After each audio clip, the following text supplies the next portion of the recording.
What are we making? What are we making? We're making Icelandic pancakes. I think it's actually what most people would say are crepes. But they're not crepes. But they have whipped cream in them. But they're better than crepes. Okay. How do you say it in Icelandic? Pönnukökur. Pönnukökur. All right.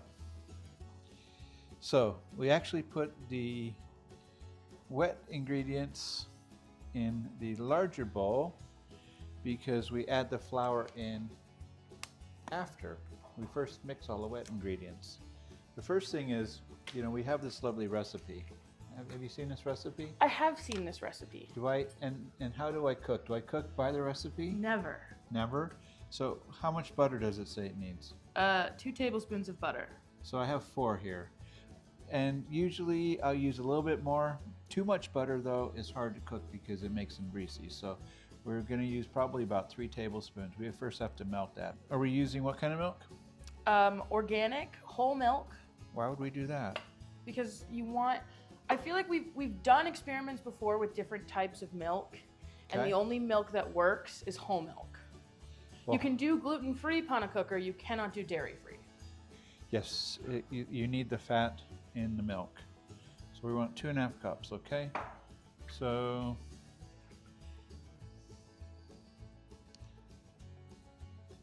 I guess that's about close enough. Yeah. Good enough for Good enough for government work. Okay. Okay. So now we need to put in 3 eggs. You want to do the 3 eggs, or are you afraid of eggs? I'll do the 3 eggs. I'll do the 3 eggs. I'm going to melt the butter right now. We're going to use the pan. This is our crepe pan. It's not one of those fancy things that you see they charge hundreds of dollars for. This is just a flat pan with a little bit of an edge on the bottom. And I'm going to put in about 3 tablespoons worth. Okay, let's measure this. Oops, I don't have anything to measure it with, so we're doing that. And we need a little bit of vanilla. How much vanilla? However much your heart desires. 3 teaspoons. I haven't put the eggs in yet. You can still put the vanilla in. Okay.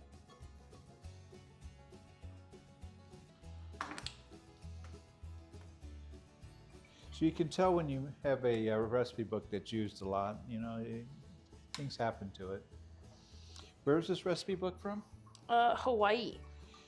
Hawaii. And how did this recipe get in the book? Do you know? I actually don't know this story. You don't know this story? Mm-mm. This book was a fundraiser for the high school that we went to. And so all the moms, and I think a few dads, put their favorite recipes that they would bring to all the potlucks in. So that's what that's all about. So when would you make Icelandic pancakes? Like when you were a kid? Christmas time, when we had fancy dinner, had friends over. If there was a potluck we were going to, we would do that for that too. Okay, so the flour we are going to do, we need a little dash of salt too. If you want to grab the salt. Salt's actually down here. Oh.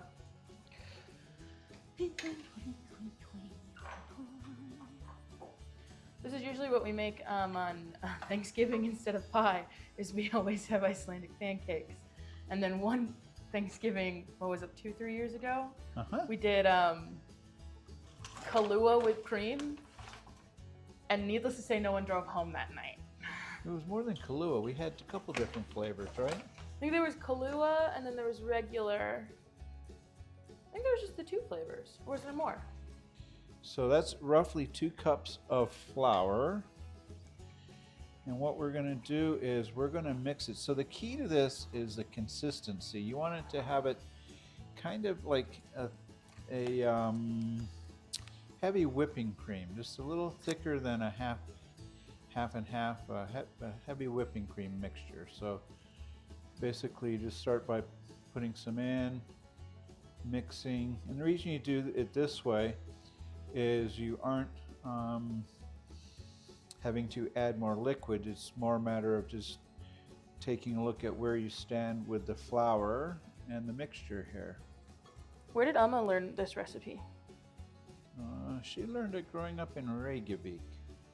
That's where she grew up with her older brother and 5 younger sisters that she was tasked to take care of. Do you have any fond memories of your mom making Icelandic pancakes growing up? You want the unvarnished truth? Yes. Okay, maybe not. At age, I don't know, 12, maybe 13, she basically resigned cooking duties and said, if you kids want food, you can cook it yourself. So we learned how to cook on our own at that age, Okay. sharing cooking duties. So Where in the world were you? we were on Maui. We were up in Kulakai. Okay. You drove by there, right? I think so. When we were kids, when we went to Hawaii. Okay. Yeah, Dara and I went this time around. And it was, they took down the avocado tree. Oh wow. We had a huge avocado tree in the front yard. Now the key also is you have to have a fairly hot pan. You cannot have a cool pan. So the key to this is you want to be rolling it around at the same time, and then also making sure you don't put too much on, like I just did there. So this first one is the mistake one. We can always have a mistake one because then it doesn't matter. You have to taste test it. And then because this pan is actually a little bit larger than tradition, I don't go all the way out to the ends. When you were living in Iceland, did you guys make Icelandic pancakes a lot? Again, only for occasions. It wasn't like, oh, what's for dinner? Let's have pancakes and whipped cream. And no, they didn't make crepes or seafood crepes or anything like that. No, it's fiskebolla. Fish balls? Yeah. Are there any Icelandic recipes that you like?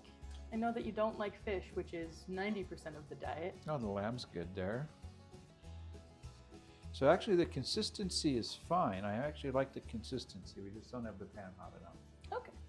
So if you're taking a look at that, can I flip it at the camera? You can, sure. Just be careful. I mean, you like the consistency of this, right? Yeah, That's a nice consistency. it is a nice consistency. So you know how, so the next thing to make sure these things work, grab a plate, because we're going to put on a plate anyway.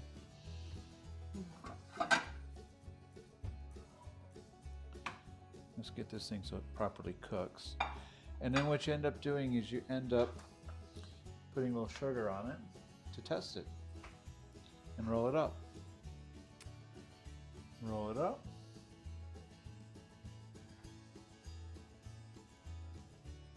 I love Icelandic pancakes. I make my dad cook them every time I come home. Now, really what you should be doing is, if you were doing this correctly, is you would be taking a picture with your phone and texting this to your sister so she'd be jealous. What was Amma like growing up? What was Amma like growing up? Mm-hmm. Oh, she was all over the place. She was very caring, very loving. She took pride in everything she did. She kept a house that was always immaculate. She put up with JR.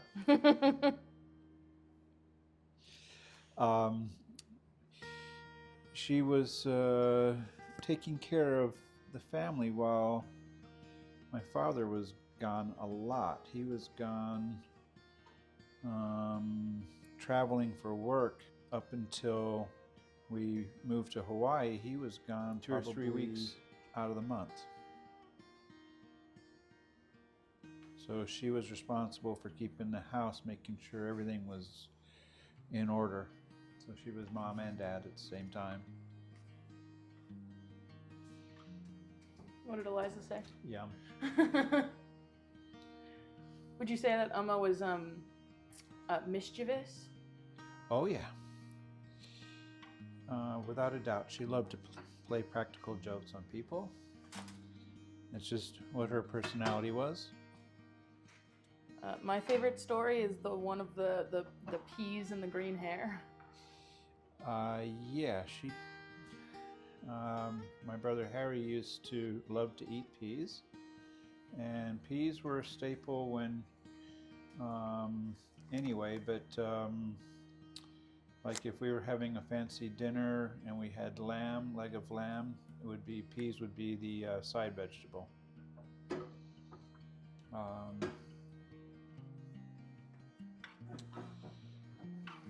So she said to him one day, if you eat all these green peas, your hair's going to turn green.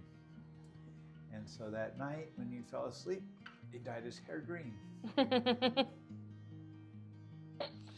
She would play practical jokes like that. That's just who she was. Had a love for life.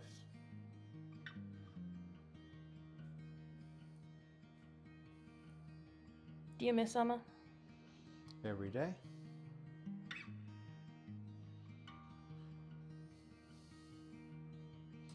Some days more than others, right? Mm-hmm.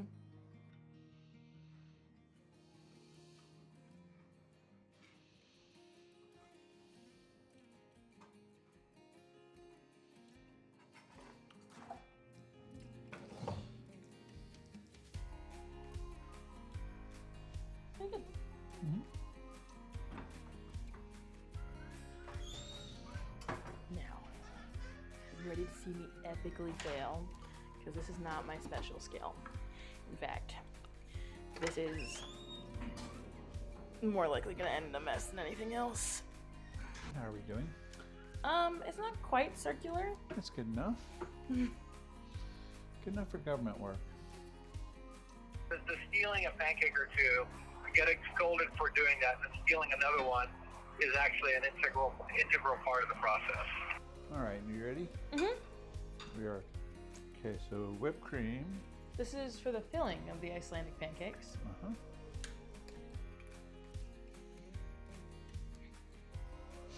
I'll start with that.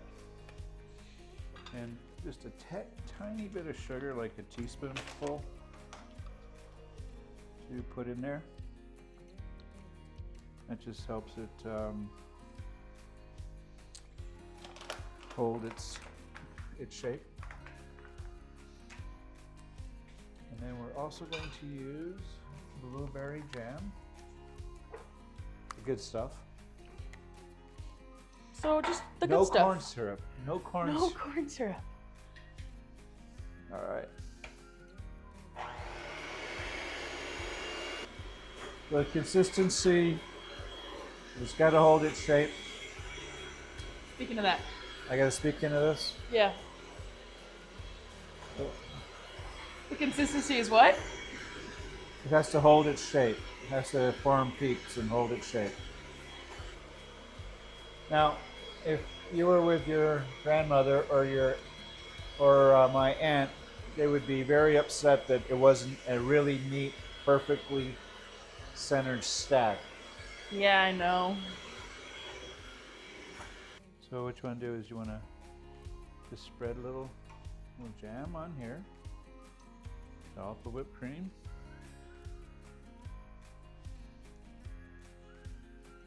Fold it over. Fold it over. And lay it down. And then you just do that a bunch of times. And then you just do that a bunch of times. Thanks for watching Motherlands. Don't forget to comment, like, and subscribe to our channel here on YouTube. And if you'd like to follow us on Instagram and on TikTok, as of now, we are still raising funds on our Seed and Spark campaign, which you can find in the link in the description. Thanks again.